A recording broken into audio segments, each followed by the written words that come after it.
Bonjour à tous et à toutes, c'est Joris Vidéo et aujourd'hui on se retrouve pour une nouvelle vidéo concernant le bot Discord sur une optimisation et la création d'une commande Google et IMDb. Donc commençons par Google. Donc là nous avons juste créé la commande Google en jouant else if message content.start with Google. Nous allons requérir deux librairies que nous avons besoin, donc Google et Unirest. Pour les installer, il suffit de faire npm i Google et npm i Unirest. Pendant ce temps-là, nous allons continuer. Donc pour cela, il suffit de faire if message content subtract. Donc nous allons filtrer les 8 premiers caractères qui correspondent à la commande Google, qui nous permettra de rechercher exactement ce que nous voulons. Avec Unirest, nous allons faire un request sur l'URL sur l'URL Google API qui est ici. Vous avez besoin aussi bien sûr de votre clé Google API ou YouTube, comme vous voulez, ça sera la même façon. Après, nous avons créé une petite fonction doSearch qui permet de faire une petite recherche avec Google qui va nous afficher les liens s'il a trouvé ou pas. S'il n'a pas trouvé, il va renvoyer pas de résultat ou no result. S'il trouve, il va nous faire un news query et tout ça. Avec une boucle, nous pouvons choisir aussi le nombre de liens que nous voulons par request. Et ceci va nous le renvoyer en embed après. Donc, une fois installé, il suffit de faire npm Unirest. Une fois ceci fait, il va continuer de rechercher parmi les éléments pour les parser, pour que ça soit lisible à l'humain, donc avec le resBody theme et l'URL.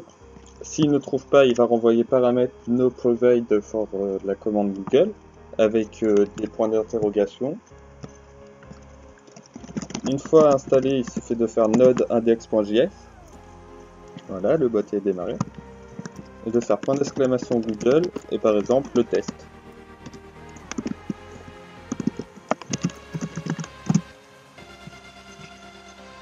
Donc voilà, le bot nous répond, nous fait le test Wikipédia avec la description, le petit logo en embed et voilà. Passons maintenant à la commande IMDb. Donc pour cela, nous descendons jusqu'à ici. Hop.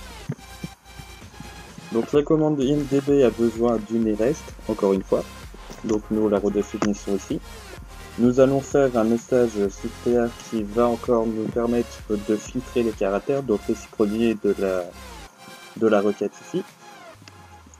Après nous allons filtrer pour savoir la série, les épisodes, les films, et ainsi de suite. Nous allons pouvoir savoir quand est-ce que le film est sorti, sur combien il est noté, par qui il a été écrit, l'acteur, le genre, les awards, les pays. Après, s'il ne trouve pas, il va faire aucune entrée trouvée. Ou s'il ne trouve pas du tout, il va nous faire uvote M8. Et vous avez besoin de nommer un film. Si on fait IMDb tout seul. Donc nous enregistrons et nous redémarrons le bot.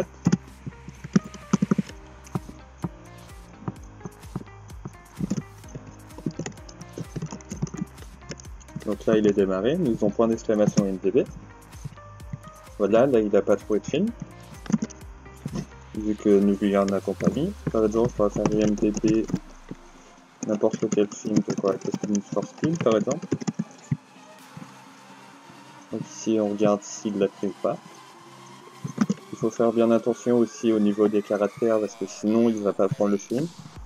Donc si par exemple Need for Speed c'est en majuscule, il faut mettre tout en majuscule.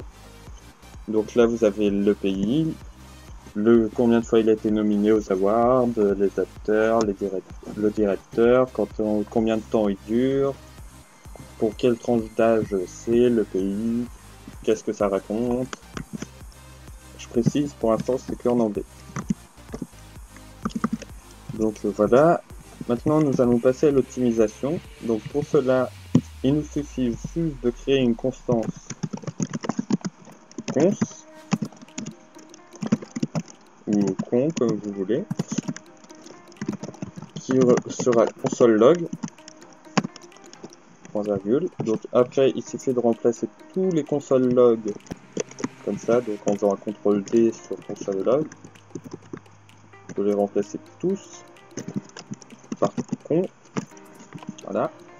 Ici, bien sûr, nous laissons console log, enfin console.log. Voilà, maintenant il suffit de tester pour savoir si ceci est bon. Donc on enregistre et on reteste. Voilà, ici ça fonctionne bien. Maintenant nous allons faire pareil avec les messages content. Mais avant cela, nous allons raccourcir aussi un peu le code des constances. En faisant, au lieu d'un point virgule, mettre juste une virgule. Qui nous permettra en fait de redéfinir directement les, comme si on mettait const. Qui va nous permettre d'économiser quelques caractères. Hop, comme ça. Donc nous pouvons faire aussi la même chose pour les var en faisant, on sélectionne et puis on enlève les var comme ça. Au lieu de mettre des points virgules, on remet aussi des virgules qui correspondra à comme si nous avions défini les var en constante. Comme ça, nous n'aurons plus besoin de les redéfinir non plus.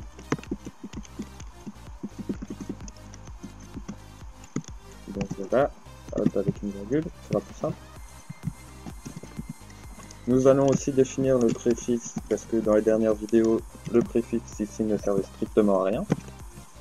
Donc pour cela, au lieu d'avoir le hashtag comme là par exemple, nous allons faire préfixe plus play. Donc comme ça, la commande sera .play. Ici, ça va être la même chose. Donc il faut remplacer à chaque coup le point ou le hashtag par ce que vous voulez après. Comme ça, vous pourrez choisir votre préfixe en direct, ce sera plus rapide. Donc ici, faire pareil, préfixe plus. Pour les constances, ça va être pareil après.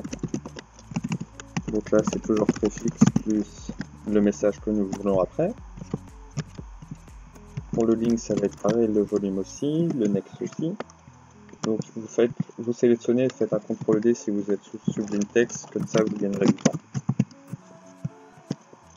Hop. Ici, ça va être pareil pour les messages, par exemple le channel, le botname, le stack, le météo, le wiki et compagnie. Tout ça, ça va être à refaire comme ça. Donc avec le préfixe plus.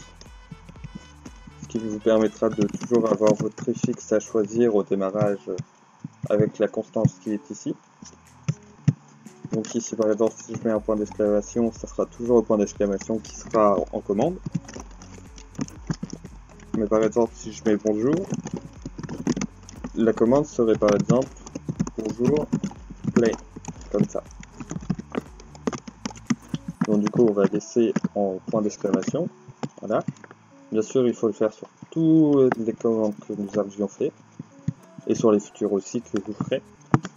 Donc nous allons faire exactement la même chose pour le message content. Donc pour cela, il faut créer une constance. Donc const message A ou message C, par exemple pour le message.content. On pourrait raccourcir encore, mais cela provoquerait des erreurs avec des prototypes, enfin des fonctions. Donc en gros, on va remplacer tout ce qui va être message.content par msgc. Donc par exemple ici. Donc on va les choisir à chaque coup, à faire message content, voilà par exemple. msgc, voilà. Par exemple ici aussi pour tester, on va tester avec le channel après. Donc msgc. Ici on va remettre le préfixe plus pour tester aussi. Voilà, maintenant il suffit de démarrer le bot. En faisant un node index.js comme toujours.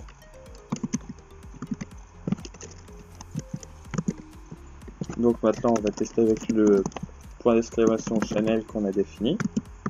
Donc bien sûr le bot doit être allumé, c'est ça. Regardez comment on l'a écrit, voilà. Donc ces points d'exclamation channel sans le S bien sûr parce qu'il n'y avait pas de S.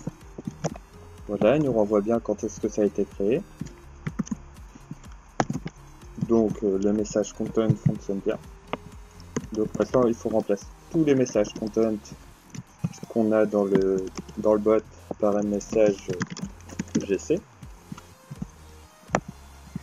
qui va nous permettre de réduire beaucoup de lignes de code.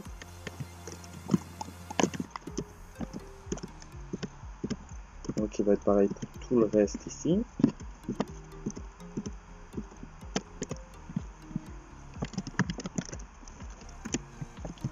Par contre, il ne faut pas modifier au niveau du YouTube.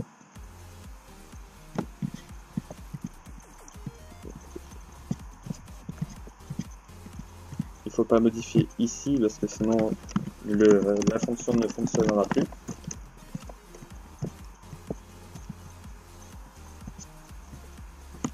Voilà, maintenant il n'y a plus qu'à enregistrer et retester après. Nous pouvons faire pareil avec la MSGC. Voilà. Donc ici on va remodifier pour remettre le message content.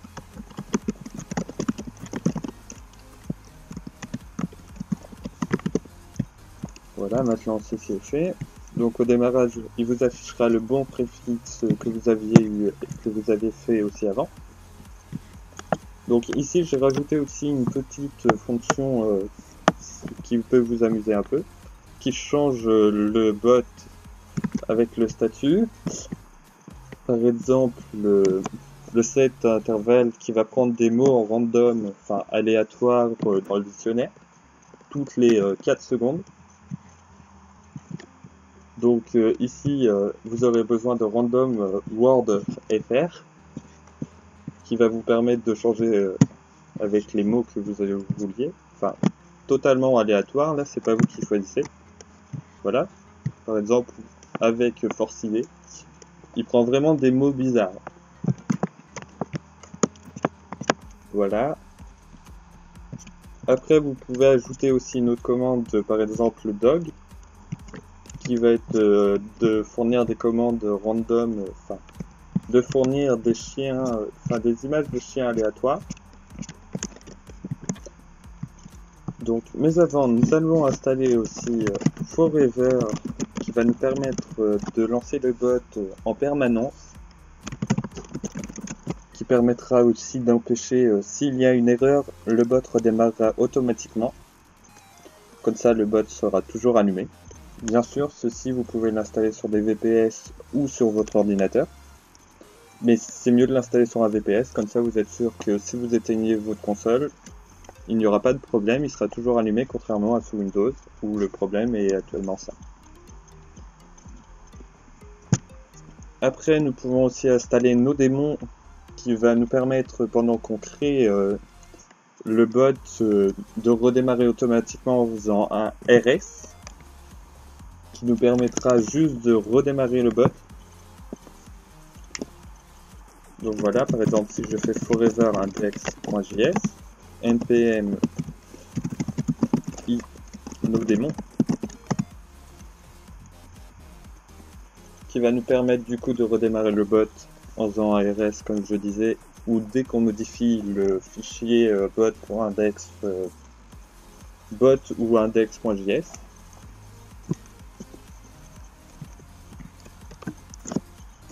Donc là, nous attendons la fin de l'installation de nos démons.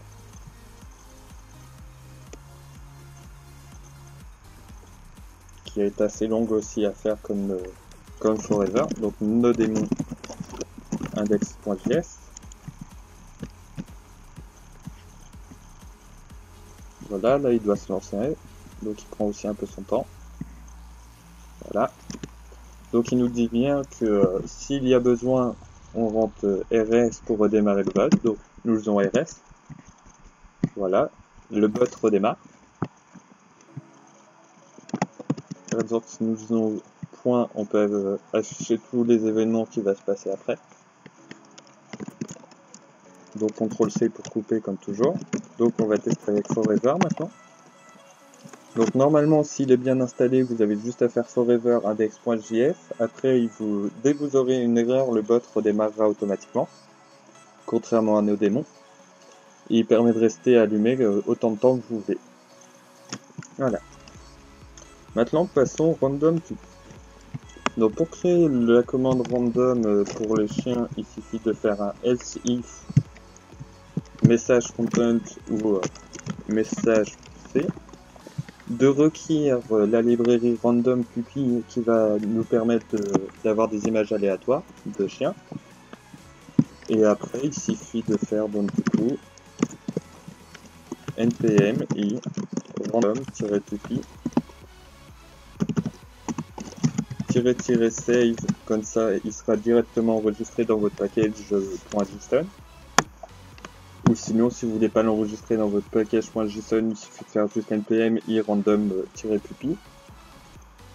Une fois installé, après il suffit de faire, bien sûr, de modifier ici, de refaire préfixe plus dog,